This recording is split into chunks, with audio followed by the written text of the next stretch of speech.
Ay, nako, magandang umaga kapuso. Welcome sa Aragoy, kung saan nandito tayo sa isang classroom. Ito ang mga students at ito ang teacher. Pakinggan natin kung ano ang ituturo ng teacher na ito, ha? Kaya mag-enjoy lang kayo dyan. Sit and relax, okay?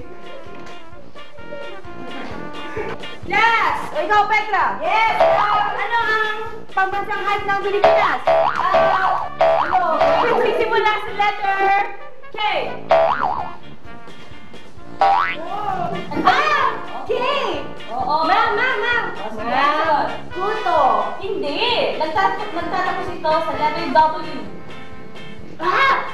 Is it Kuto?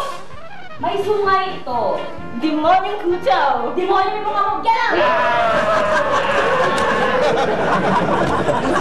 Kamoy pa mo. You should behave. We're inside the classroom. Okay. Mario, ikaw naman. Halimbawa, binigyan kita ng 5 pandesal. Pinakain ko sa isa. Ilan na natira?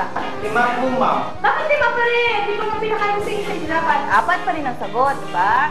Eh kasi po yung isa walang palaman kaya di ko kinain.